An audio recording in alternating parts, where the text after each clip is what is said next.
And we're singing. We're singing. Dun, dun, dun, dun, dun. Time to talk. Beauty and the Bitch.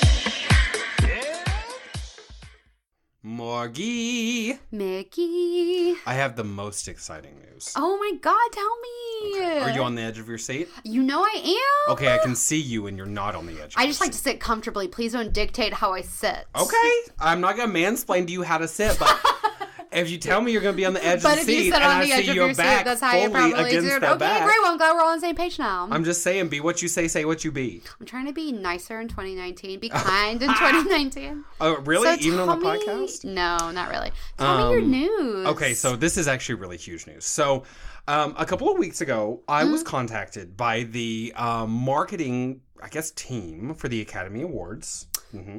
Okay. Yes, the 91st Annual Academy Awards. Sure. Mm-hmm. Some people call them Oscars. In the year of our Lord. Some people call them Emmys, but that's not what they are. They're Yeah, getting that's confused. just fucking wrong. That's right? me. A lot of time I get confused. You're like, it's the golden. The Golden Grammys. Emmys. Yeah, exactly. Okay, so they contacted me, and you may not be aware, but they don't currently have a host. Oh, uh-huh. Mm-hmm, Yeah, for the Oscars. And they said, Mick Parker, would you like to come host the Oscars? And, I hemmed and I hawed because, yeah, it's good for my career, but also, the pay's not very good. It's a and, thankless it's a lot of job. work. It's a very thankless, Yeah. And, and I was also like, can't you find someone who's a nobody to do this? Right? Was my thought. Someone who'll be happy for the exposure. And then, I decided, okay, I talked to my personal assistant and I talked to my chef and, I just like to talk to them. They're just Yeah, wise. they're just nice people. Yeah. And they're both white, by the way. BT dubs. Just so you know. Yes. Though my white personal chef can do a really good Cajun cuisine. Oh, thank God. Yes. I mean, what's the point of She is white trash. I mean, Obviously. Well, she's from Louisiana. Exactly. So anyway, I got very excited, and my staff was pretty much behind it, and all my assistants were pretty pleased. Well, I had one assistant who said, "Absolutely, do not do this. The Oscars is for white men." And I said, "Girl, I'm 31. I am an old white man." Sure. And then he quit. So Yeah. that was upsetting. Anyway, the point is, I just decided to do the damn thing and be the host. Oh, I'm happy for you. Well, don't congratulate me yet because Oh. look, here's what happened. They done went up through my tweet feed. When I'm twitting and I'm twatting. That makes sense. You know what they found? I can only imagine. Honestly, I'm just going to leave it up to the imagination. But I'll say this. I'll say 4 syllables. Homophobic tweets on my feed. I'm so sorry. Yeah. I regret it.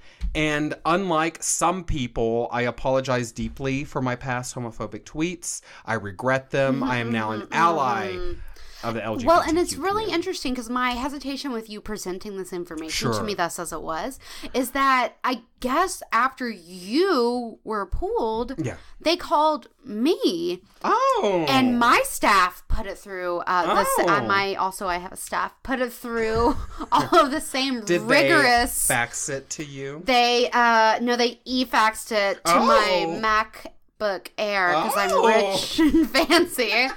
And then they send it to my Google Glasses where I then read it. Anyways, so we also decided as a team that it would be good for my career, and we just went ahead and did it. And Okay. Well, I'm so excited for you, well, Morgie. it's the damnedest thing. The same thing. They went back through my Twitter not like feed. this. And not like this. hashtag dumb blonde jokes are also Morgie. out. I was always very uncomfortable They're when you made also those. out. That was never okay. So yeah, You should feel really bad about well, that. I just can't believe this is happening to to us. I know. And we're just so woke. I know. We're like the wokest. I mean, and I as a white heteronormative woman, my voice just really needs to be heard right now. It does.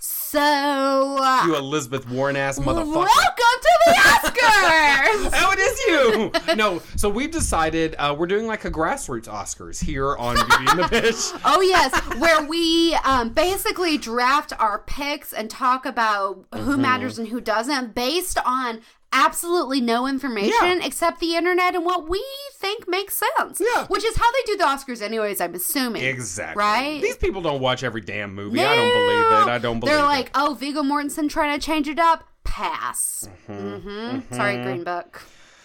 Oh, Green Book. Okay, so I know, Morgie, you have a lot of information about, mostly it's all about, you're Everything. the president of the Kevin Hart fan club. So. Oh my God, don't start this rumor. Listen, I thought Kevin Hart was funny back when we all thought Kevin Hart was funny. He was good in Jumanji.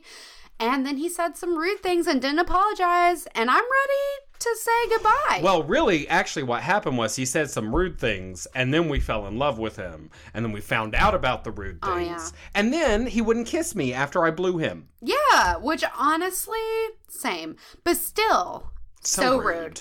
No, but Kevin Hart is on the outs with a lot of people right now, but not all people. I think we talked about it on a podcast where Ellen even came to, like, the defense of Kevin Hart.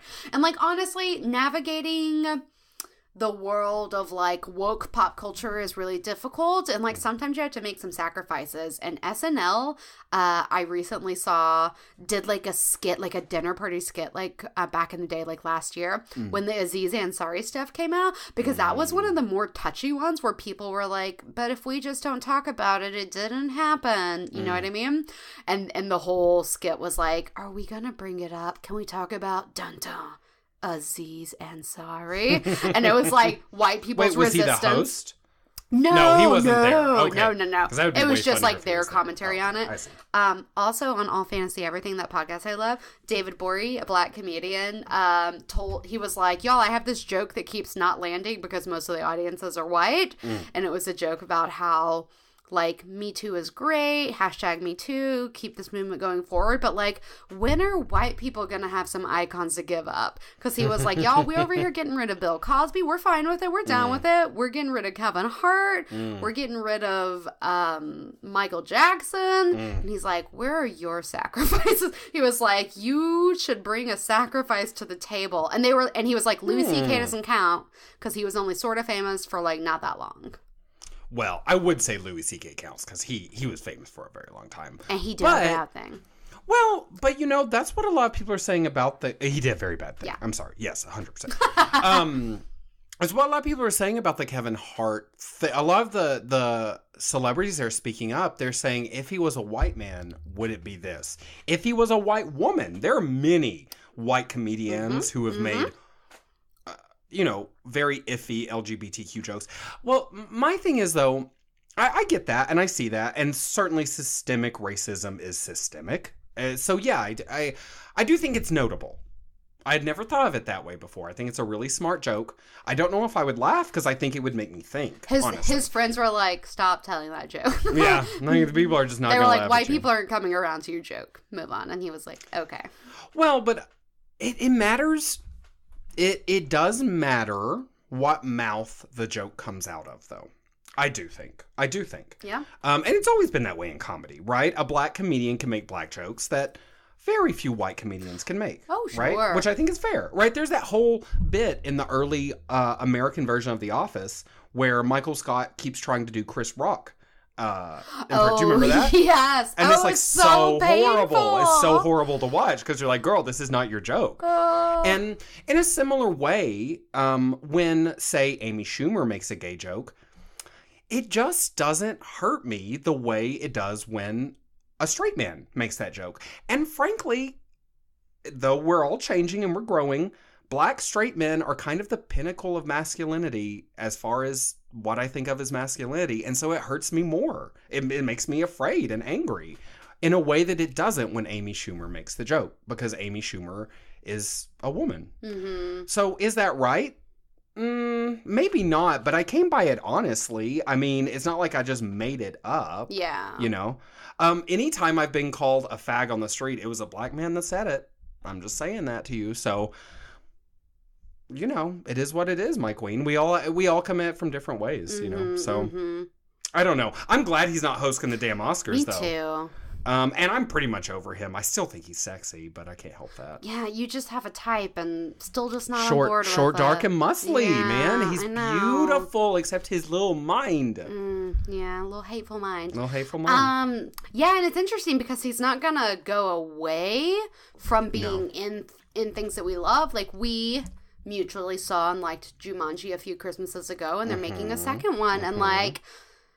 Oh, is he going to be in the still second? in it. Yeah, he's still in it. Speaking of the second Jumanji, so other information. So Kevin Hart was asked to be the host of the Oscars, agreed, and they started a campaign, and then this fallout, and then they were like, okay, we're just not gonna have a host. And so we as the people just assumed they hadn't asked any other people or hadn't like looked around, but as it turns out, that's not true. In a recent interview, Dwayne "The Rock" Johnson, Foyne, cute, amazing, funny, but sexless, right? Yes, we agree. Strangely sexless. For as beautiful as he is. He said, when asked about the Oscars, if he would consider hosting, he said, I was actually their first choice this year, but was unavailable to host because I was busy filming Jumanji. He's like a producer on it. He has a really big role. So like Kevin Hart was their backup host. Wow. And then I'm sure they were considering some people after they had to get rid of him. And like probably they were like, nobody's safe. Everybody's trash. It's better if nobody's in charge of this. What about, well, he's a busy man, but if we want a man of color, which I think would be beautiful, what about Terry Crews? The people love Terry Crews. He's like Crews. Hosting some new, oh my God. First of all, America, if you're listening, too many fucking shows about the most talented person in the world. Yes. Like when one of them goes off the air for the season, a new one comes on and Terry Crews is hosting a new, greatest talented people, something or another. I'm so tired of those fucking shows. Oh my God, so me too. Tired of those. They're all the shows. same. They are. And like, who cares? I can just watch the clips on YouTube. If something really cool happens, I will never tune in. But you know what? Fucking people watch it. Just like fucking Dancing with the Stars. People eat that shit up. They do. They love to watch. It's like family fare. You know? Oh, it's crazy. It's crazy. Oh, and like that Masked Singer show. Voice. Where where the celebrities wear the like animal masks and you have to decide who's singing. What? Oh, you've missed this whole shit show. Girl. What in the even are you talking about? It's called like Masked Singer or something. And it's where like B and C celebrities put on an elaborate costume and go sing, and then you have to guess who they are. You mean like a Kathy Griffin? Yeah, like that level. Yeah, like that level. And like, are they singing well Ricky or Lake not was one well? Of them. I think, wellish, yeah, pretty well. It's called The Masked Singer. It airs the new episodes tonight at 8 p.m. on Fox. What channel? On Fox? On what Fox. The fuck? That is, we have a problem in our society. This is a problem. Look at the poster. No! Look at the poster. If I wanted that, I would just watch Donnie Darko on repeat. I have to tell you, I show her the poster of, it's like the rabbit or whatever. Oh, no. To me, when this show came out, I said, oh, I'm living in a bad timeline. This is a thing of nightmares. Oh, you're right. We're in an alternate segment. Oh, we're in the Trump segment. That's what's wrong. Yeah. Yeah, we're in the segment that split off where Trump won the election. Oh, my God. Look at this one. And this is what we get. Horror show. I don't want to see. No. He's like a steampunk moose that you never asked for. This is very dark television to me. Like I don't know why it unsettles me deeply, and I don't like it at all. And I wish that show didn't exist. Wish you had never showed me this. Yep. Well, it's popular, but you've done it now, so that's fine. Yeah. So ways that the Oscars are trying to be like, it's fine that we don't have a host. Which, by the way, it's not fun. The last time they did this was in 1989. And for their opening bit, you're going to love this. Their opening bit for the 1989 Oscars, since they didn't have a host to do it, they decided to do a duet with Snow White, a woman dressed up as Snow White, and Rob Lowe. What? This is what we're working with. These are the ideas that people come up with when they're like, we don't have a host. Perhaps Rob Lowe Can you imagine these fucking coked out producers in a boardroom somewhere? Like, no, I got that. Okay, look, who's hot right now? Snow White. Right? Who else is hot right now? Rob fucking Lowe. Dream team. So that's a hilarious, strange thing that happened in 1989. So who knows what we're gonna get. I wouldn't be surprised if it was like a musical thing, if they did, because like things that James Corden does, or like a Neil Patrick Harris, or a Wolverine, that guy, you know? That guy. Hugh Jackman? Huge Axeman. Those people have been successful in award shows by doing musical comedy bits, so I wouldn't be shocked if they went in that sort of direction, sort of like a bunch of different famous people like coming together to do the intro. And then that's basically their plan for the rest of the Oscars is we're just going to scatter famous people across the stage. And you're going to be like, look, it's Brad Pitt. Or look, it's this famous person. Everything is fine. I think, you know what, I think they should just lean into the whole disaster aspect and surprise Donald Trump is hosting. And then just watch the madness. People just like running to get out. Yes. Oh my God, that's hilarious. And like people being really hateful in their speeches. And just like lean into it. Like end our government with this Oscars. That would almost be preferable because right now everything's just such a shit show and like information is so scattered. And noticeably, like normally it's the job of the host to like be part of the marketing campaign for the Oscars. And like notably there has been almost no marketing for the Oscars because there's been no cute host commercials or like bits that the host is doing that get scattered around as ads around. So they just haven't done much of anything, and everything, all the information we have found out, they have gotten like negative feedback on. Like, did you hear recently that they decided to, because the people that be, the powers that were, decided, you know what's wrong with the Oscars? It's not that everybody's mad that we had a racist or homophobic host or that we don't highlight movies that people actually seem to care about, like Black Panther. It's too long. That's what's wrong with it. So they're going to cut down the airtime by delivering awards during commercials. Except the awards they have decided to deliver during commercials, turns out people today really care about. One of them being cinematography is kind of the big one that people have been like, we really care about cinematography. Like 40 years ago, nobody gave a shit. But in the age of a Peter Jackson and like a Christopher Nolan, the guy who did Roma. No, fuck him. What's his name? I know his name. Like in the age of people like this, we really care about that, and that award really matters, and that award like means something because it's the artistry behind the movie. And like actually it weighs a really big thing on whoever wins the best picture. Like in recent years, like it's very paralleled. So like people are mad about that. Alfonso Cuarón. Yes. Yeah. So in the age of people like this matters. And then additionally, they're removing editing, live action short, and best hair and makeup to be delivered during commercials. So people were just like mad at that. So it's a possibility that they will change their mind because they've gotten such terrible feedback on it and like switch that back up. That's funny. You know what's interesting to me? I actually don't mind that change because for two reasons. First, you know, when we attend the Oscars every year, as we've done for, how long have we done that, Morgan? 20 years or so. We always say that they're too damn long. Like, I've heard many actors and attendees say that. They're like, it's a very uncomfortable setup. And you're like, isn't this the one where you're like in movie seats? So you don't have drinks, you don't have food, right? Right. It's not like this isn't like setting. The table. That's like the Golden Globes. You're at the table, so, right? Yeah. So like, it's very uncomfortable. And it's like 4 hours long, plus the red carpet, plus getting ready. I mean, it's a long endeavor. I think it's 3 plus the after parties. Hours. Well, yeah, but airtime, I think it's like 3.5, which is a big chunk of television time. Yeah. So they've been like sort of talking about like all the ways they can make it shorter. Obviously that was a solution they came up with. And then they also were talking about shortening the length of speeches, right? Like limiting speeches. I don't like that. Which, like, some people were like, yeah, a lot of speeches are boring, but, like, the second you limit a speech, you take away the power of, like, those speeches that end up, like, mattering a lot and being really memorable. Like, at the Golden Globes last year, I think Oprah won, like, some Lifetime Achievement Award and gave this, like, beautiful speech. Last year, Frances McDormand gave a really beautiful speech. Glenn Close gave a really good recently. Yeah.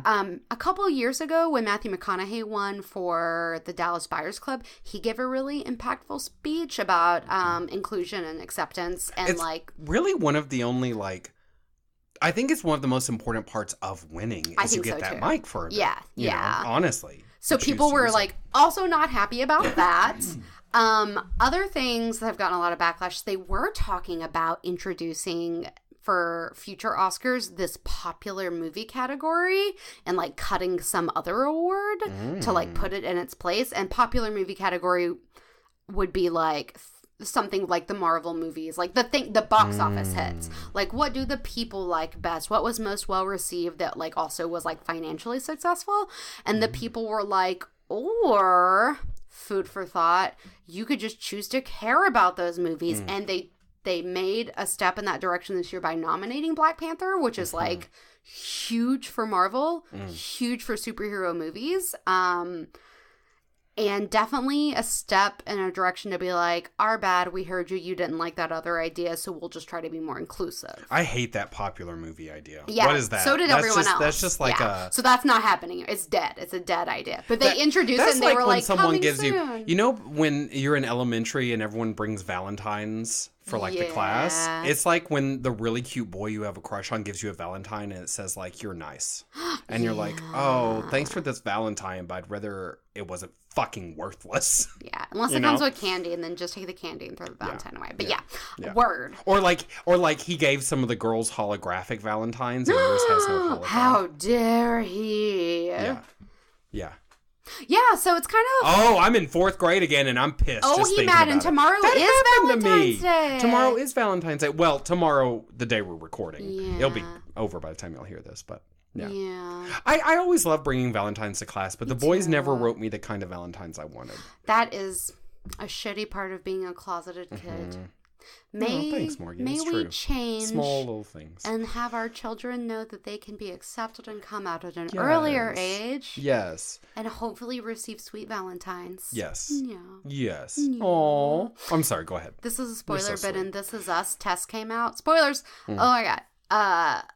Tess is like Sterling K. Brown's oldest daughter, but she's like, I don't know, maybe she's like 10 or 11 when she comes out. This is such a mean spoiler, apropos of nothing with very little warning. But she came out at a young age because she grew up in a household where it was like a totally comfortable thing to do. And obviously it was still really hard for her. Sure. But her parents were like, yo, girl, we love you. Yeah, aw. So now I wish Sterling K. Brown was my dad. I know. Oh, God, not me. I'm happy with him just being a distant man I can stare at. You want him to take off his shirt? And he does. He man. runs with a shirt on a whole lot in This Is Us. Does he? That alone might make me want to watch. Now, is he the only hot guy in there?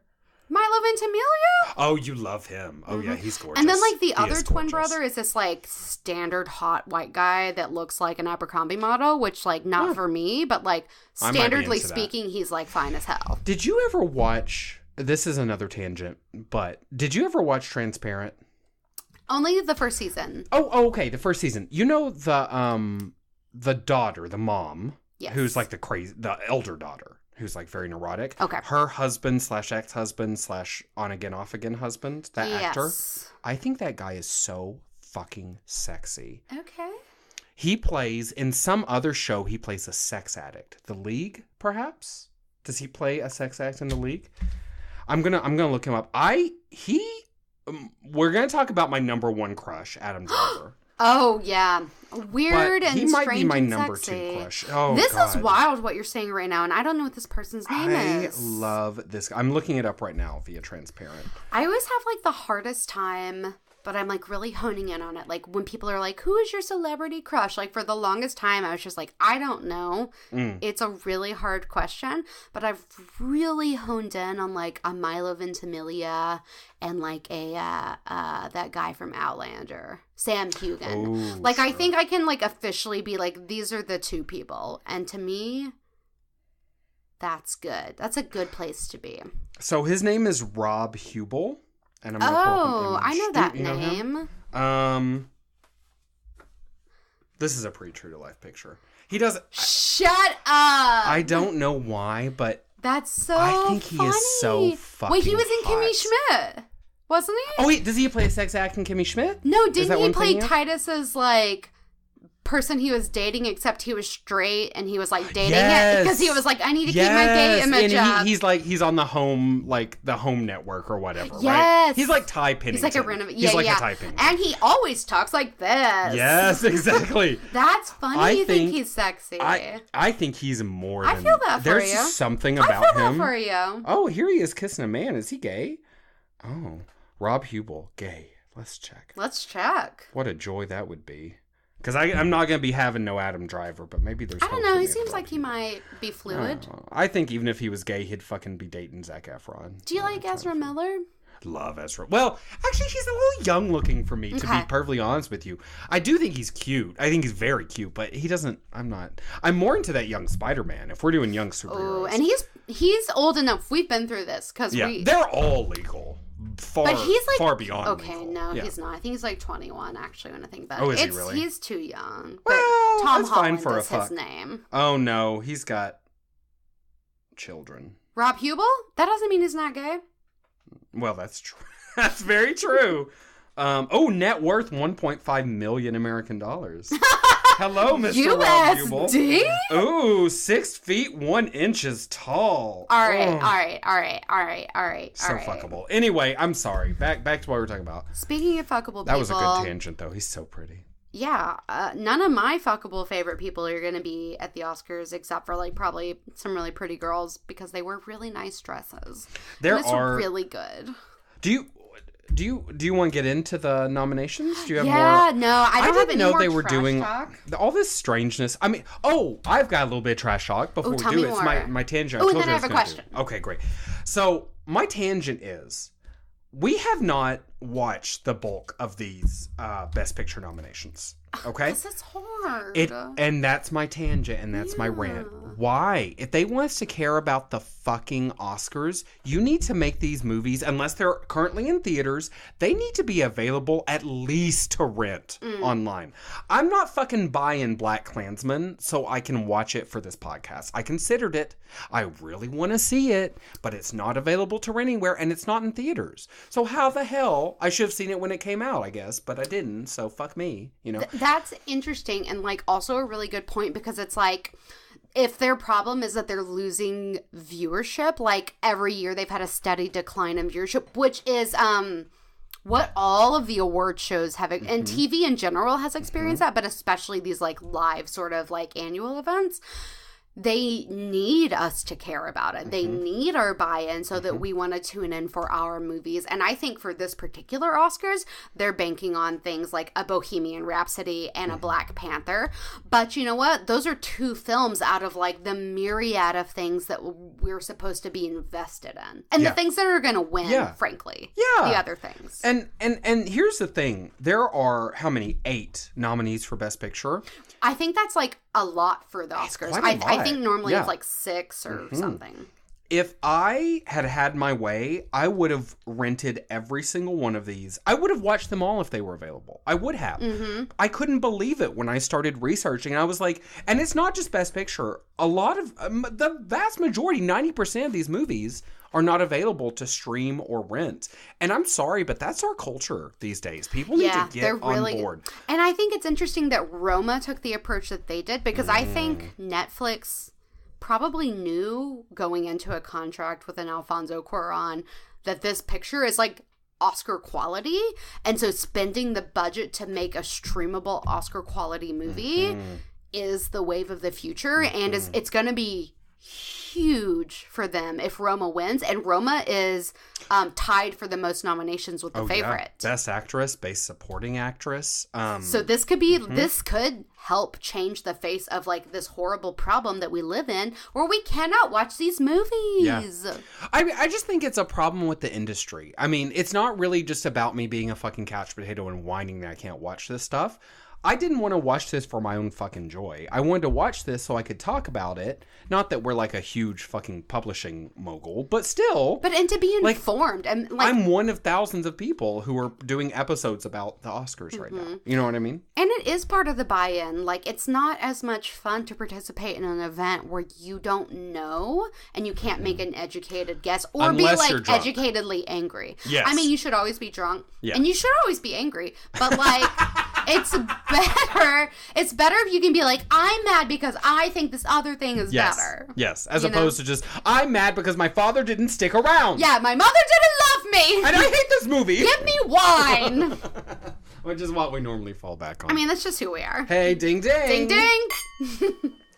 Okay, so let's get into these nominations. Yeah, let's talk about it.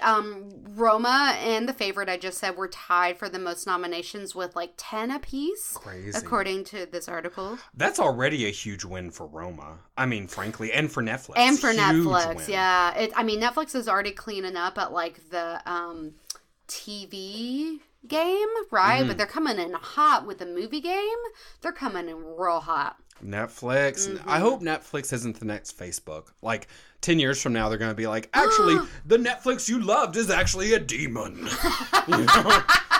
I mean, since it's like Hollywood adjacent, it surely is, and there will be some horrible things to come out. But as long as it just like stays good, I don't know. I know. Well, Netflix has it. changed already a lot since we first encountered it. I mean, it used to be just sending movies, and now it's its own development house, really, beyond being like, you know, the megalith that it is. Anyway, that's not the point. Okay, so Roma, I watched some of. Do you want to start with Roma, I guess? Yeah, go ahead. I watched some of it. I have to tell you, it is... I'm not the kind of person that likes an art house film. I wish I was. I wish I could wear black and chain smoke cigarettes and love art house movies, but I'm just not that girl. And this movie was fucking boring. I'm so sorry. It was so boring. That is fair. Art house films are not for everyone. I think it seemed powerful. I didn't finish it. It's about a domestic servant in a Mexican household, and both the drama of the household and the drama around that woman, the young woman who is the protagonist. You know, period scares, men who do you bad, husbands who run away, husbands who stay, children who are heartbroken. It's that thing. It's just not my jams. I did not know it's all shot in black and white. Were you aware of that? Yeah. Completely black and white. That's not very common. So that kind of blew me. It's not, and actually it reminds me of The Artist. Of course, which won a shit ton of awards. Including Best Film. Back when we first lived together in Austin in that first apartment, we watched the Oscars in that apartment, and The Artist won, and then I later rented it and could not get into it. But that's a black and white film. That might be like the last black and white film nominated for Best Picture. And again, I would love to be a sophisticate who just loves black and white. I don't like black and white movies. Right off the bat, I'm not into it. It makes it less interesting to me. I want color. I couldn't even watch House of Cards because it was too monochromatic. How the hell am I going to watch a black and white movie? Huh. It really does bother me. It just makes me bored. I need color. That's why I love Wizard of Oz. Anyway, I think that all that being said, what I saw was, I mean, it was beautiful Oscar art. quality. It was Oscar quality. Very much Oscar bait movie. I think it has a good chance. I think people think that too. I think it is one of the top contenders for Best Picture. People like Roma and people like The Favorite. Which you saw. Yes. Yeah. Okay, so what do you think? The Favorite is a movie by what's his name? Yorgos Lanthimos. What'd you call me? I know. And like, he is a director that I have not loved in the past. He directed The Lobster, which is the one and only movie that I'm like, I wish I had never seen it and I cannot unsee it. And it is so like graphic and violent in the ways that for me personally are very affecting and awful. Like, what, some blonde girl get her wig ripped off? Yeah, and it was really painful. Oh my god, it was glued on. No, but like, for real, to touch on The Lobster, like, horrible things happen, like a dog just being kicked to death right in front of you, and that's just like part of the narrative. It's a very deep part of the narrative. There's just shit like that happening all over the place, so it was just like really disturbing to me. Also starring Rachel Weisz. Interesting. Okay. Who is one of the three, she's a supporting actress in The Favorite, alongside Emma Stone, and they're both nominated, I think. And who's the other one? Because I was like, there are three women, but only two women got noms. Queen Anne got nominated under Best Actress, I believe. Instead of a supporting actress. I see. Is that Olivia Colman? Yes, Olivia Colman, and she was fantastic. Wow, so all three of them got nommed. They were all fantastic. Actually, the acting in this movie was just like great for like a humorous, a dark comedy period piece, also based on like the true life stories of Queen Anne and like the eccentric, like there are just the weirdest things in this movie, but it's like they're so historically accurate that that's part of like the comedy is like, no, they really did line up ducks and like use them to race and like bet on them and like beat each other up and then like keep their ducks by their side like their prized possessions. Like, this is my duck means everything to me. I had like no that idea. was just a part of their culture. It's just a part of like royal life during Queen Anne's reign. Anyways, it was strange. It was a very, very strange film. And it had some really great moments. Like, there were times where I was like, yes, I'm with you. I understand it. And then there were times where I was like, this is still happening. It's just like, it's a deeply uncomfortable film at times. But really interesting and really good, I think. But like, will I ever watch it again? No. But I'm really glad I saw it once. But I did leave the theater with like my eyebrows furled, where I was just like, I just don't know. Like, but he's that kind of director. Like, he's that kind of person. He also directed Killing of a Sacred Deer, which I did not see, but the internet had lots of feelings about. Yeah, I heard some hubbub about that. Interesting. Okay. So it sounds like we've got the two, both The Favorite and Roma sound like Oscar movies to me. Yes. The way that you left the theater makes me think, okay. And when you said you never want to see it again, it's so funny. To me, I'm like, oh, Oscar movie then. Because frankly, that's kind of what I assume the like, Oscars are going to pick most of the time. Charlize Theron's a monster. Great movie. So glad I saw it. Never, ever again. No, here's the thing. It's rewatchable if you stop halfway through, because I love that movie. I'm totally serious. Stop when things are still really good and they're like still in love. Okay. Oh my God, I'm going to cry. And they have all those plans. I just don't think I could do it again. And she's only killed one man, but it was a man who tried to rape her at that point. That's so you're still okay with her. Stop Thelma and Louise when they're like holding hands and Brad Pitt's still around. Exactly. When Brad Pitt has his shirt off, just stop there. Yeah.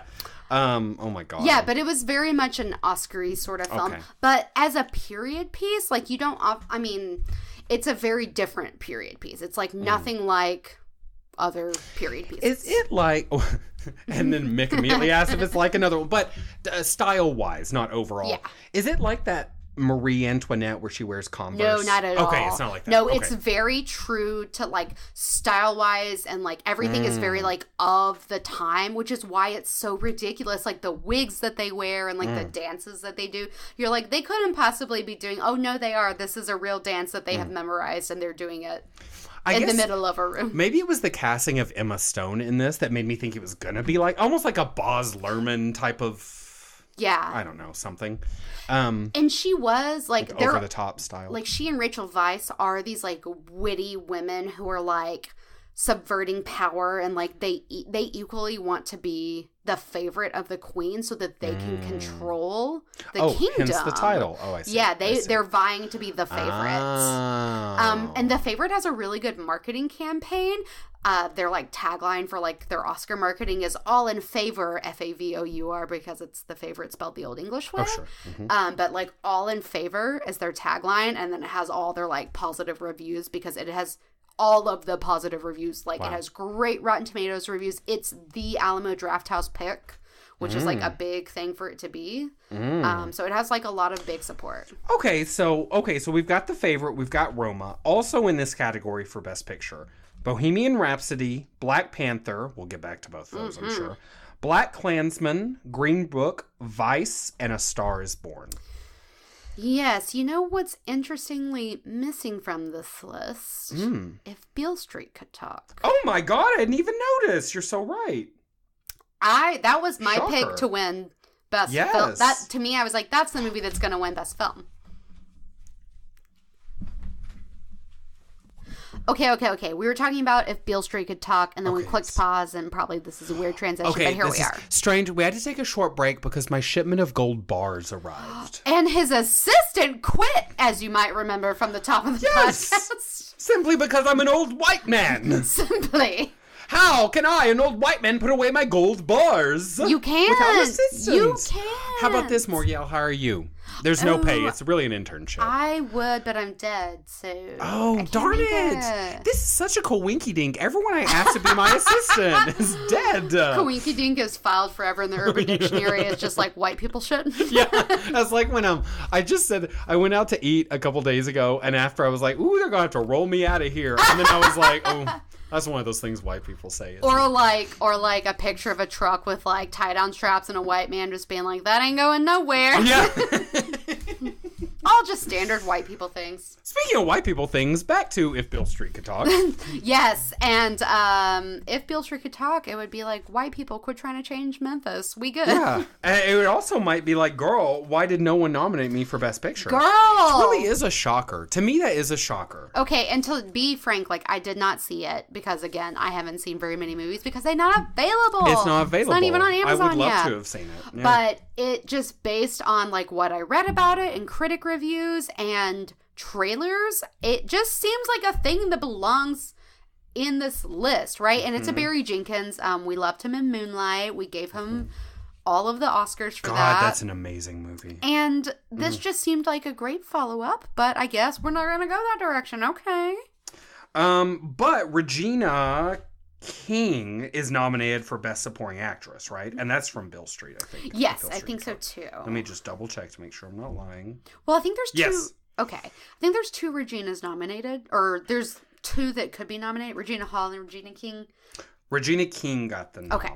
That's what I was looking at. Great. But so yeah. still getting some love, just not, it's just like the Best Picture nominate, like, to even be nominated is like the Academy saying, in their opinion, the best films of the year, and for it to just not even be listed is interesting. I think, so what do you think? Because it's already more Best Pictures than normal. What can we sacrifice? A Star is Born. I agree. I think we are giving... People keep being like, A Star is Born was snubbed. Gaga was snubbed. Cooper was snubbed. And I'm like, were they? Because they're still fucking nominated for like all this stuff. Best Picture for and like Best a Actress. 7-time remake, very unoriginal film. Best Cooper. And like Best Cooper. Best Actress. Best Cooper. Best Cooper. Bradley. Yay! And like not. I would say Anderson, actually. Oh! If we're doing Best Coopers. Yes, girl. I'm just saying, I love me some Anderson And he don't want nothing I'm putting out. Man, he's sexy. But that's good. He'll be a good friend that way. I could use a good friend. I don't have any. Well, you used to, but then you made that comment. Oh no! But it was Anderson Cooper. Yeah, I would definitely leave you for Anderson Cooper. Right? No. Okay, I'm fine. It's fine. It's fine. Who wouldn't? But just like Star is Born's getting a lot of love, and I haven't seen it, and I'm sure it's like good, but I think it's probably good, not great. Like, I don't think years from now everybody's going to be like, did you see A Star is Born? And the Bradley Cooper Gaga film is what comes to mind. Exactly. No, I don't think so. And let me ask you this, too. Personally. If I started it with you and it wasn't Bradley Cooper and Lady Gaga, do you think it would have gotten all of this buzz? You mean just some normies? Yeah. That are also good? Yeah, that are also beautiful. very talented and perfect and also, beautiful like, and bitchy. Amazing. But I'm just saying, like, to me... I think the reason it got the noms that it got was because of the stars. And maybe even with a Cooper, but no Gaga. Maybe if the woman was different, it wouldn't get the hype it gets. I think that's possible too.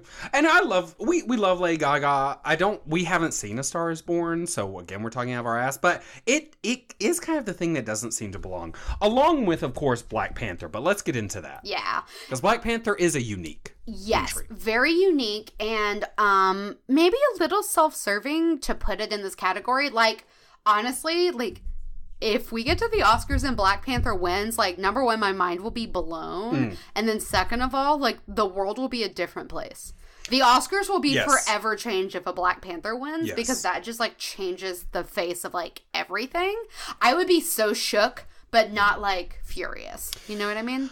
Like, I wouldn't be mad. I would just be like, what? To me, if Black Panther won, I've seen Black Panther like 3 or 4 times. It's so good. It is good.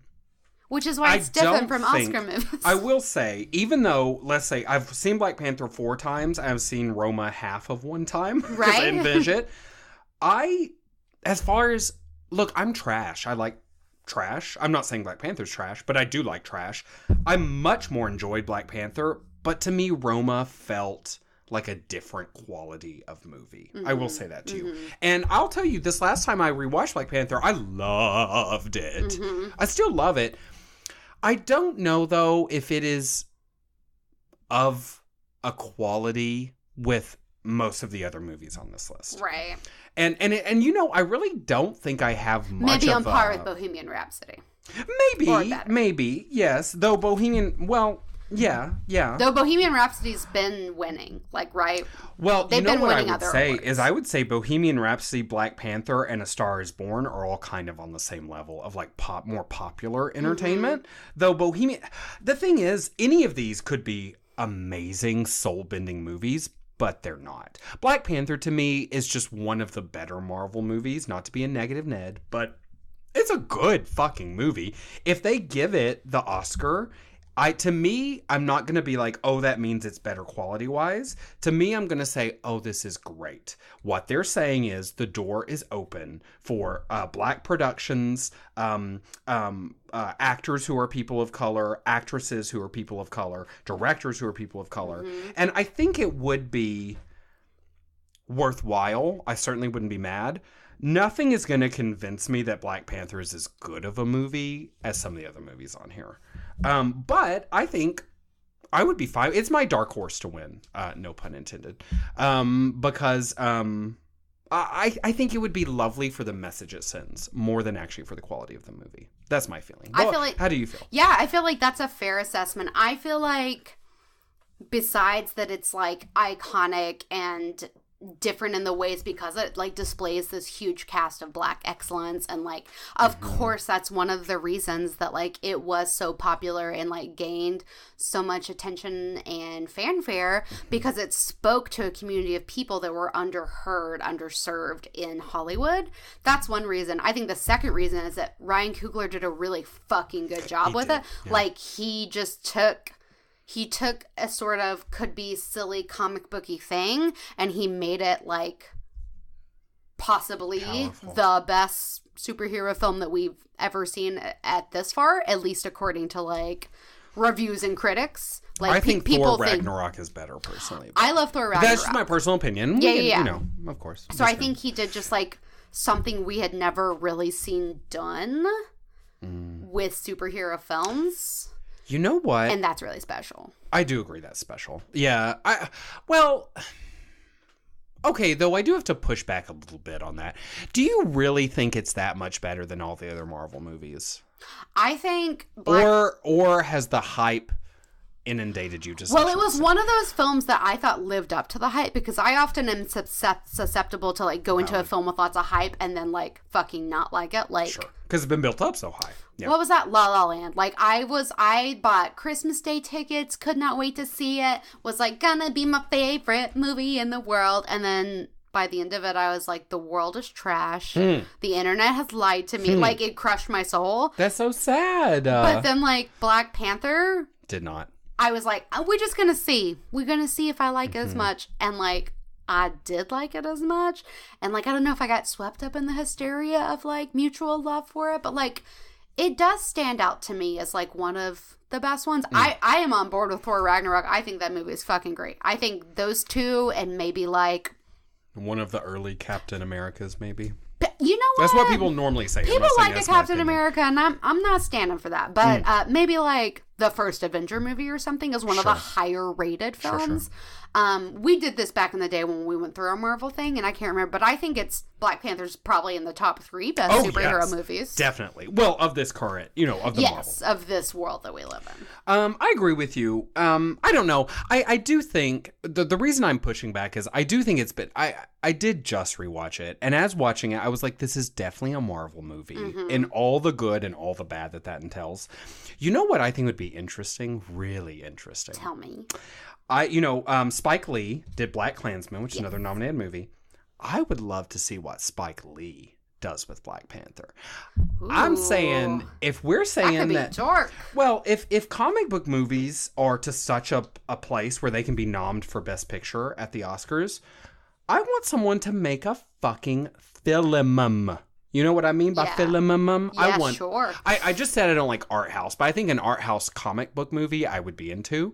I want to see Spike Lee fucking Get into the Black Panther mythos. Do you think Old Man Logan is sort of an art house comic? Yes. And that was so good. That amazing. Actually, amazing. Different universe or whatever, but different. Also one of the best superhero movies ever made. I would say, to me, that ties with Thor Ragnarok. Of this current generation of movies, my two favorites. Old Man Logan was like, I was shook so good. Oh my God. The pain, the sadness, the grittiness. The Johnny Cash music.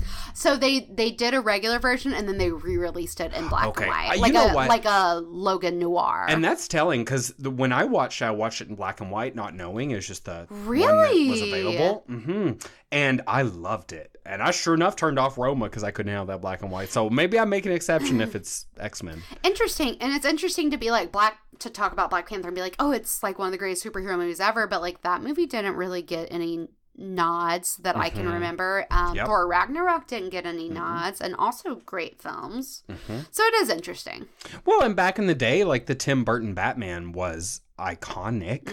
The first one, Batman... Just Batman. I think it's called the Tim Burton Batman. And that didn't get any nods as far as I know. So like even beyond Black Panther itself and the cast and the crew and everyone worked so hard to make a great movie, it's huge for the comic book world in general. So it opens up all kinds of doors. It does. Like not just for like people of color in Hollywood, but for like that genre. Do you know I think we should shut a door too? Tell me about it. Fucking Bohemian Rhapsody. You know why? Because of Bryan Singer? Yes, because of Bryan Singer, the fucking rapist and pedophile. I've had enough. Yeah, it's really interesting that we're still letting it be a thing because, like, y'all, the minute that Kevin Spacey was, like, publicly aired, like, of course there were rumors of that for years, but, like, the minute it was, like, this big public affair, House of Cards, like, shut that shit down. And House of Cards is a moneymaker for Netflix. You know what I mean? Like, the Oscars has, like, no stake in the game on Bohemian Rhapsody. There's no reason they should be like, Bryan Singer. Yeah. You know what I mean? Of course, it's Graham King is who it's under. But we know that Bryan Singer did most of it. And it's not about Rami Malek, who you know we both fucking love. So cute. He's nommed for Best Actor. So we'll get to him, and maybe he can win for that, because I want him to be given props. But I'm just, you know what? If Bryan Singer's connected to something, I want it not to win awards. Totally. I don't think that's a ridiculous thing to ask. So last year, All the Money in the World, right? They pulled Kevin Spacey from their film. Yeah. And replaced him with completely reshot him with that beautiful older gentleman, Christopher Plummer. Thank you so much. To be like, this is a bad thing, but we still want this movie to be like recognized, and they like went the extra mile to like do that because they were like, we won't be recognized with this horrible stain on our film, and they were probably right, but for some reason it doesn't matter for Bohemian Rhapsody. There's just like many double standards. He continues to work. Which is I think that's bizarre. The difference. You know, as far as that versus him whose name we shall forget, Kevin Spacey, I think that's the difference in power between a director and even a magnificently powerful actor like Kevin Spacey does not have the kind of power a director and like a money well, that sounds like I'm being anti-Semitic. Is Bryan Singer Jewish? I actually have no idea, but maybe he can get funded by the Harvey Weinstein Company, and they can just go on making films forever. That's gonna be perfect. Yeah, there's got to be a niche for people who care about that. I'm just saying, Bryan Singer is a rapist.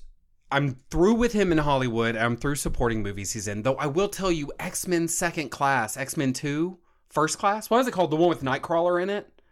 You know, the second X-Men movie? Yeah, but isn't it just called X2? And maybe so, yeah. I love that fucking movie, and Bryan Singer directed that, and that's really too bad. But yeah. What about, I really want to see Black Klansman. I tried so hard, but I'm just not going to buy it. I'm just not going to buy it for maybe one watch. That's the new Spike Lee. I really want to see Vice. Vice I want to see, too, because what's his face? Christian Bale turns into fucking Dick Cheney. He's and that is good astonishing to me. He really is. Like, I mean, like, he has been such a chameleon in so many different things that he's done. And I feel like we pigeonholed him into Batman, that, like, when he was done with that, because also, great Batman. Newsies, American Psycho, Machinist or Machinist? Machinist, I The think. Machinist. And I'm done. He was in American Hustle. American Hustle. He was in a lot of other stuff, but the point is the boy blends in. He he's a talented actor. He has a deep British accent, and he is really good with like his voice acting. Like his voice work is like phenomenal. Yeah, he really nails it. So I really want to see that for him. And then also, like, who doesn't want to see like a stupid George Bush? I mean, like, in what world is that not like already a part of my life? Does Sam Elliott play George Bush? No. Sam Elliott's not old Sam white Elliott. man. Sam Rockwell. Sam Rockwell. Yeah. So that's interesting because Sam Rockwell is for Best Supporting Actor. He's nominated for Best Supporting Actor this year. Interesting. And he won Best Supporting Actor 3 billboards last year. He sure did. So that's interesting to me that he has a pretty, might have a double win going on. He has a pretty good career, and like I like him. He's a talented damn man. He is. To make that hateful cop lovable from 3 billboards, I started off hating that fucking man. Yeah, he's the worst. And by the end, you're like, I kind of love you too, though. He does. He humanizes very well. And he's done some like leading role things, especially in some like indie sort of stuff. Like Moon was a big thing he starred in as the lead. But as a supporting actor, like he really makes or breaks, or not breaks. He never breaks. He always makes a cast. Like he really rounds it out and just has like a lot to offer. And like I think he makes the people around him better at what they're doing because I think he's really good. I love him. I would love to meet him. I ship Sam Rockwell. I'm into that. Well, the only one we haven't talked about is old Green Book. So Green Book is like, of course, a movie I would watch, but it just sort of seems like there was like some controversy around the adaptation of the book it was based on, and also the portrayal of like the 2 men, the white man played by Viggo Mortensen as like the employer, and then Mahershala Ali, right, playing the employee. And so there was just been some talk about the way that was portrayed as like not being extremely accurate. Yeah, because so according to what I've read, in real life and to a lesser extent in the book, they were very much employee and employer, like very much white man employs the black man, right? But in Green Book, the way they portray it, they're like biffers who happen to be employer-employee. And not Mahershala Ali, but the man upon whom Mahershala Ali's character is based, his family spoke out and said, girl, no, this is not the relationship they had. And you're really you're making the white character, the Viggo Mortensen character, seem like he wasn't a bad guy, but you're making him seem so much more progressive and kind than he actually was for the time. Yeah, because he was just like a normal man. He wasn't a shithole, but he was just like a normal person of his time. I would fully watch it if it was like free somewhere, but like I'm not interested in like going. It's not one of those films where I'm like, I can't wait to see it personally. Forgive me, but I have no interest in Green Book. None. Zero. I will say 2 things that seem recommendable. One thing, Mahershala Ali is in season 3 of True Detective, and I've been not watching it because I liked season 1, like all people, and then season 2, everybody was like, it's awful, so I didn't watch that, but it turns out everybody loves season 3. Season 3, we've got an episode on coming up. Yeah, so everybody check out your baby boy Mahershala on there, also based in Arkansas this season. Oh yeah, that's why we chose to do it. So close to our heart. Yes. And then what was it? Captain Fantastic. Viggo Mortensen was in a film called Captain Fantastic, like Full Frontal 2 years ago with a full frontal. And he was fantastic. That movie was so good. Yeah, he was so good in that movie, and it didn't get enough credit. It was just one of those films where I was like, how is everyone not talking about how good this movie is? So y'all check him out there. And also a little indie film he was in, The Lord of the Rings. Oh, I haven't. I haven't heard of that. It's about a jeweler, like the man who invented Zales. Oh my God, is the true story of Zales? It is. I gotta get up in that, girl. That sounds like right up my alley. How jewelry corrupts people and like whatever. It's a commentary on society. But you know what's interesting now that you mention it? Zales was founded 80 years ago. You're approximately 97. Go on. So, you were 17 when it was founded. So, the character of Sauron is based on you. That is accurate. That is so accurate. Okay. And last Lord of Rings adjacent thing, the teaser trailer just came out for Tolkien, the biopic starring Nicholas Hoult. Oh, I love Nicholas Hoult. Yeah, he's in The Favorite too, and he was hilarious. Oh, he was I such an love asshole him. aristocrat. I loved it. I was like, you're Nicholas in your Hoult. element. Oh. It looks, dare I say, fantastic. It looks Wait, like when does that so come good. out? Oh, this year sometime. Okay, we're gonna have to do an episode on that. Yeah. We're gonna have to do an episode. I love Nicholas Hoult. We'll watch Obviously, the we teaser love after this. You're gonna think it looks good too. Oh, Nicholas Hoult also played. Didn't he also play? Yeah, Salinger. Yeah. Yes. Yeah. White British dudes, you know? They're a type. Well, Salinger's They're a American. type. Wasn't Salinger American? Oh, yeah, sure. Am I wrong? And actually, Tolkien was born in Missouri. He just moved to England. But I fucking love Nicholas Hoult. He's in my top 10 too. He's great and good at all the things he does. So good. Okay, Sexy beast. So my pick is gonna be. You know what? I'm gonna switch up a little bit. Vice is my pick to win with Black Panther as the dark horse. What about you? I'm gonna pick Roma to win. I'm gonna pick Roma to win. And Black Panther is the dark horse. I think that it could happen, and it would be like an interesting situation. Yeah, I think Roma's probably correct. I think you're gonna get points for that. Yeah, maybe. Okay, so for Best Actor, we've got Bradley Cooper, A Star is Born, William Dafoe for... Wait, let me find it. At Eternity's Gate. Nay, nobody ever heard of that. Right. Rami Malek in Bohemian Rhapsody, Viggo Mortensen for Green Book, and Christian Bale for Vice. What do you think? I think Christian Bale's going to take this one. Because of the character transformation. Yeah, I think so. I think as far as performances go, people have been very impressed with what he was able to do with that. Like, the amount of effort put in. And then, honestly, maybe the second most amount of effort probably is Rami Malek. I think it's a lot of effort to fill the shoes of a Freddie Mercury. Well, I agree. And I will say, I'm just going to come right out. I think Christian Bale should win. I just love him. I haven't even seen fucking Vice, but based on what I've seen. People like it. Based on what I've seen, I'm shocked. And then I'm going to pick Rami Malek as my dark horse because I love him. I'm okay with that. Yeah. It's literally just like, I just love him. Like, if any nods are deserving to this Bohemian Rhapsody film, it seems like for him, for the work that he did. I don't think that... Now, Viggo might have it coming because, as you say, he hasn't gotten the love in the past for stuff he should have gotten the love for. I think he's still got time. He's going to get his Lifetime Oscar probably a different year. He'll have time. Willem Dafoe, I'm just a question mark about that. I love Willem Dafoe, who doesn't, but I don't know what At Eternity's Gate. No. And then, I think Bradley Cooper might have a chance, though, because he also directed, correct? And produced? Yes, Directed and produced? I think he didn't get nominated for director, and people were like mad about that. Yes, they were. No, he did direct, yeah. I don't give a shit that he didn't get nominated for that, but I do think he has a chance as Best Actor. Okay, interesting. Because I heard that he, spoiler alert for A Star is Born, doesn't he die at the end? Oh, I don't know. I think he dies on screen, so that's a good sign. People love dead people. They love when you can die on screen. They do. Okay. Best Actress, Morgie. Yeah, I got the noms pulled up here.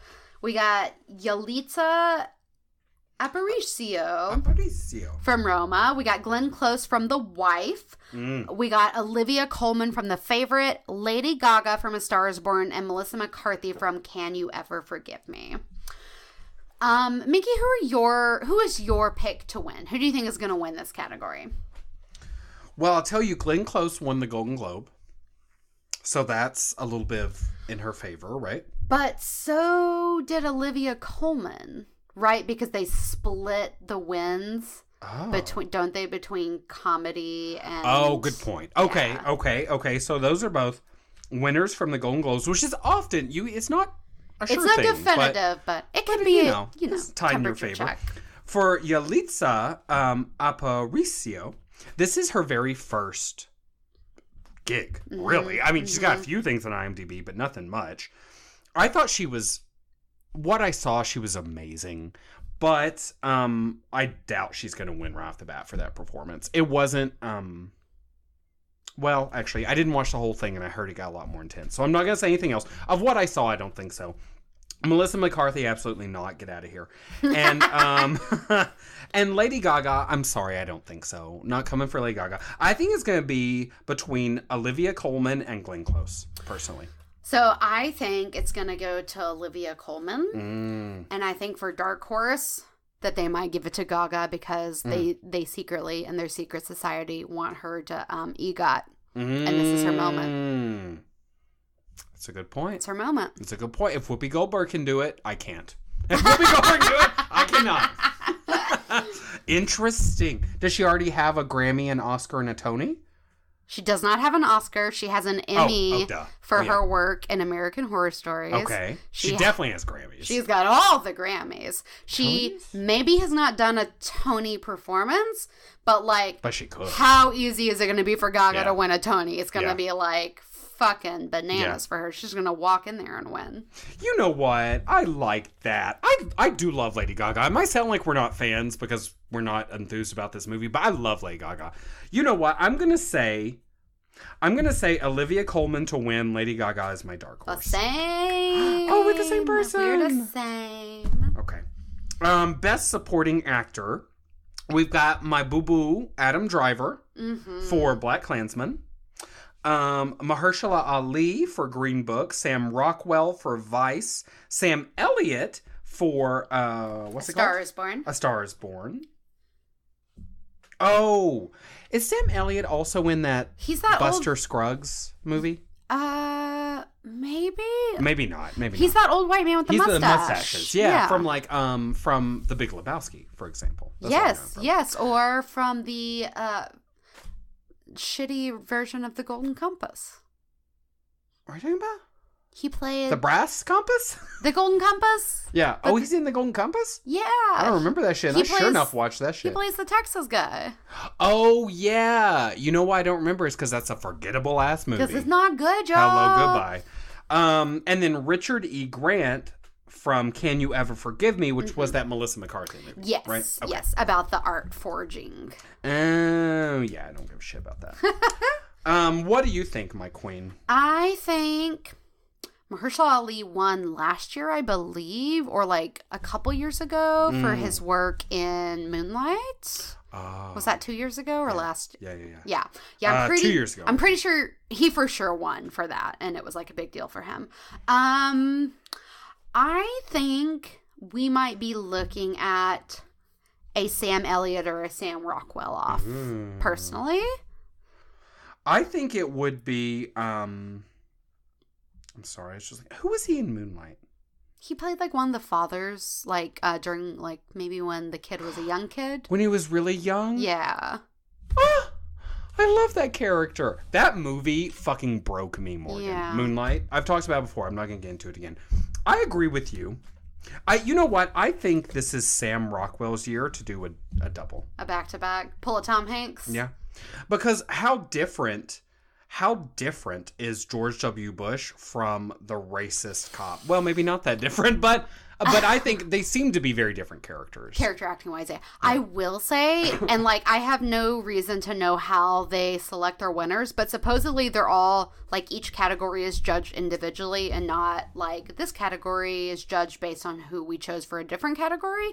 But it does seem to work out that, they won't choose the director who directed the best picture film, right? There seems to be, and it seems that way for actors. So, if say Christian Bale is to win, it feels like Sam Rockwell won't win. You know what I mean? They're going to vote for Christian Bale and not Sam Rockwell, or they're going to vote for Sam Rockwell and not Christian Bale. And out of those two, it seems like Christian Bale. So Sam Elliott, again, because I haven't seen A Star is Born, just feels like a lifetime achievement sort of a give. Otherwise, I don't know if they would go for an Adam Driver. The only reason I don't think Mahershala Ali is because reception hasn't been great for that movie, and because he just won. Yeah. So I don't know. Maybe an Adam Driver. Adam Driver might be the dark horse. He doesn't have an Oscar right now, does he? No. I would love to have seen BlacKkKlansman. Not to harp on this, but I really wanted to watch that fucking movie. Make it was it my easier number for one. us. It was my number one I wanted to watch. Streamers? So I have no idea. I'm going to say Sam Rockwell. That's where I'm going to pin my hopes. And then Dark Horse, either Sam Elliott or Adam Driver. Yeah, I think that's smart. Richard E. Grant from that Forgery movie I don't give a shit about. Richard E. Grant, you have a very interesting career, I'm sure, but I don't care. Okay, best support. Oh, I hiccuped. Best supporting actress? Morgan got me drunk again. Woo! It's what I always do. Okay, best supporting actress, y'all. Let's do it. We got Amy Adams for Vice, Marina de Tavira for Roma, Regina King for If Beale Street Could Talk, Emma Stone The Favorite, Rachel Weisz The Favorite. I'm going hard with a Regina King win here. I'm going hard on that because I feel like if we're not getting any If Beale Street Could Talk love, that like it's going to happen in this moment and it's going to happen for her. Do you think that Emma Stone's turn in The Favorite is Oscar worthy if, say, Regina King wasn't in there? Having not seen it, I can't speak to it at all. I think Rachel Weisz would win over an Emma Stone. Okay. Also, Emma Stone won last year for Best Actress. Or 2 years ago for La La Land. Whenever La La Land happened. Oh, she won for Best Actress? Mm-hmm. She sure did. I love her, but I'm shocked by that. Okay, so you're thinking Rachel Weisz if Regina King doesn't get it? Yep. I will tell you, Marina de Tavira? Is that him? Tavira? Tavira. Okay, I just couldn't read my handwriting. She plays the mom, like head of household mother in Roma. And I have to say... So good?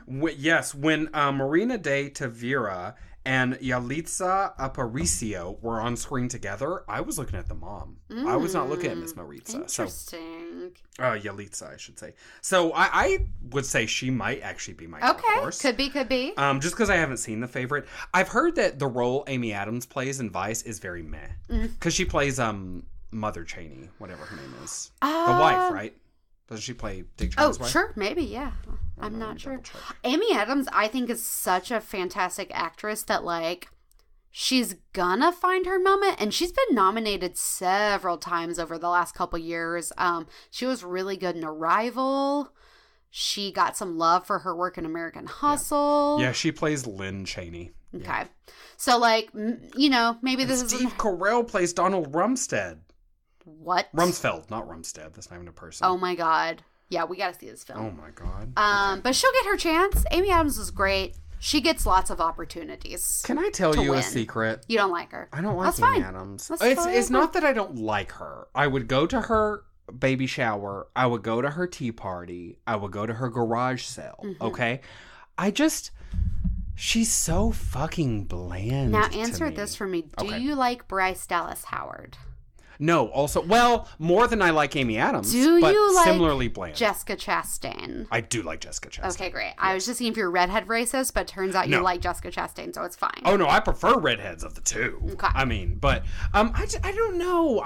You know how some people feel about what's-her-face who played Fantine in Les Mis and also Princess Diaries? Anne Hathaway. People just hate her. They hate her because she's so good and, like, sweet and whatever. Maybe I'm that way about Amy Adams. Yeah, maybe. I'm just like, you're just too fucking sweet and good. She has a sort of vibe like that. It bores me. Except Anne Hathaway plays a really good bitch, and Amy Adams, like, almost could not. Maybe she could. I don't know. I haven't seen her do it, to my knowledge. Is Amy Adams from that fairy tale princess movie? Enchanted. Yeah, is that her? I mean, that was like her breakout role? I don't know if it was, but it was one of her big early roles. Yeah, she was really good in that. But I mean, exactly, she plays like a bland Disney princess really well. Yeah, I'm just saying that movie was funny. No. That was a good one. So anyways, giggling to yourself. So we're on board with a Regina King win with a possible Rachel Weisz upset. Or a Marina de Tavira. Could be. Possibly. Could be. Depends on who they give Best Picture to. I know you say it's not supposed to matter, but I've noticed it does. Yeah, it seems to matter, even though it's not supposed to. Yeah. So those were the categories I cared about. Morgan, were there any other categories that you wanted to talk through? Best Director. Oh, sure. Okay, let me scroll to Best Director. Okay, so Best Director is considered the second biggest award to Best Film, right? It's the, like, penultimate award that they pass out or whatever. And this year we have a lineup of Alfonso Cuarón, Yorgos Lanthimos, Alfonso Cuarón for Roma, Yorgos Lanthimos for The Favorite, Spike Lee for Black Klansman, Adam McKay for Vice, and Paul Palakowski for Cold War. which is not a movie that anyone's I know. Heard of. So I'm going to just say, poor pal, maybe next year. I think it's going to go to... I think it's going to go to one of the first three, either Alfonso Cuarón, Yorgos Lanthimos, or Spike Lee. I think one of those three people has this in the bag, which doesn't narrow it down hardly at all. And honestly, I think if Roma wins, Alfonso Cuarón is not going to win for Best Director. So actually, I think what might happen is maybe something like The Favorite will win Best Picture, and then Alfonso Cuarón will win for Best Director. Well, I think Alfonso Cuarón is definitely... I agree with you. He's won recently. I think Spike Lee has never won an Oscar. Yeah, the Oscars don't love Spike Lee. I think that Spike Lee should win an Oscar. That'd be great. I'd love to hear his speech. He should have won it for Do the Right Thing, I think. But I would be interested. I'm hoping for Spike Lee to win, but I think Alfonso Cuarón probably has it in the bag. And he won for, I think, maybe Gravity, if he directed that. Oh. He won, like, sometime in recent, like, in the last couple of years, he won for Best Director. Well, I'm going to cross my fingers and toes for Spike Lee, then. The man deserves a fucking Oscar. I mean, come on now. All this to say, I mean, we still haven't seen BlacKkKlansman, because, by the way, it's not available. Thanks. #thanks. So I might watch that and be like, oh, fuck Adam Driver, fuck Spike Lee, fuck it. Well, I would never say that. I love Spike Lee. And we'll never know for this podcast purpose. No. Because we're going to put this out to you before, so you can judge alongside us. Who do you think should win based on only your opinions and no real information? That's the way we do That's how we live our lives. That's literally how I make day-to-day decisions. Yes. Oh my God, yes. Woo! So besides all of these films and things that we need to catch up on to be informed for the Oscars, what else is going on in your life? Do you have anything you want to plug? Something you love? Well, actually, you know what? Funnily, my plug is the things that are available to stream right now. Okay, so you've got Black Panther on Netflix. Oh, thank God. You have Roma on Netflix. You've got Mind the Gap and RBG both on Hulu. RBG's so good. RBG's amazing. Amazing. And then you've got... Oh, there was one more. Oh, fuck. It's nominated for Best Animated. Oh, God. Oh, The Incredibles 2 is available somewhere. It's on Netflix. On Netflix. I think. Because I just watched that over the weekend. And that was nominated. Yes. So, if you want... and it was good. I really liked it. See, I never saw Incredibles, the first one, which I know is like a huge oversight, but I just don't really like animated movies that much. That's fair. Unless they're Miyazaki. If you want to watch some of these movies and see what all the buzz was about, those are the ones that are available either on Amazon Prime, Hulu, and Netflix, but mostly Hulu and Netflix. Yeah, check it out, y'all. I can recommend, if you're tired of watching TV, which why would you be? Who are you? I just recently finished the audiobook for this book called The Alice Network. And it's like, I'm in this weird place where I'm like reading all these like World War I and II adjacent this books. This has been an ongoing thing. Yeah. I don't know, girl. It's just happening. And honestly, it's a lot like The Nightingale, which is a book that I plugged recently, in that it's a feminist empowered version of like women during the war and like the roles that they play to like help win the war.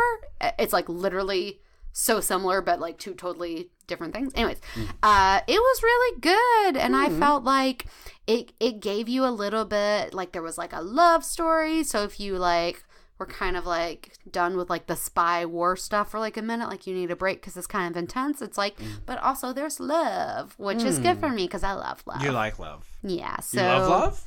I love love. Do you love like? I like it. Like I like? But like I love Love Actually. Oh, me too. No, you I love don't. Mr. B. I do actually. You do? Love Actually is one of those rare movies that is so good that to me it raises above like rom-com status that makes into me feel just like good. Amazing cinema. Yeah, you like when Mr. Bean is like... I love when he's wrapping the gift. He says like the funniest shit when he's doing adding that. mints and like... Prontissimo. He's like quite quick and he's like, in a minute. I used to feel that way when I worked at Lush. I'd be wrapping shit up for people. I'd be like, oh, bellissimo. Oh, un momento. Oh, so good. So good. Anyway, so check out that book. And in case I haven't said it before, check out the Libby app for your phone and connect it to your local library card where you can listen to audiobooks for free. Fuck yes. Fuck yes. The Libby app, y'all. The Libby app. Mm-hmm. Can I get that anywhere? Android, iPhone? Yeah, it's on all of them. What if I don't have a phone, but I just have a piece of wood? That will make it difficult. This is wrong! Yeah, that's one of the things that's me? wrong. It's too bad. Anyways, okay, that's all I got. Oh, wait, follow us on all the things. I'm so tired. Oh, you but poor yeah, baby. But follow us on all the social media. On Facebook and on Twitter. Sure. And on Reddit. We do have some posts on Reddit, on subreddits. And follow us on Plenty of Fish. And Christian Mingle. FarmersOnly.com. That's the real one where you'll find most of our content. Yes. That's where everything lives. And then, of course, on Instagram. Yeah, right? we're on the gram. Yes. Yeah. And we have a YouTube presence as well. Girl, we're everywhere. Much. Yeah, we everywhere. We're spreading. You can find us at Beauty and the Bitch or B&B Cast. And be sure to like and review us wherever you're listening to this podcast right now. Mm-hmm. 5 stars or bust, babies. Yes. Yeah, literally only 5 stars. Don't pull come up in here with a 4-star review. We are not here for that. Who the fuck do you think you are? I mean, they're giving me 4 stars. They're like, I mean, they're people who are like 4-star invested. You know what I mean? And you should see the way I rip people to bits on Reddit when I'm in my anonymous. So y'all tell him. Don't tell me. I mean, don't tell me. Great job. Tell me I love the show. You did wonderful. Very informative, even though they're uninformed. Okay. Fuck this shit. Bye, babies. Bye-bye. Bye.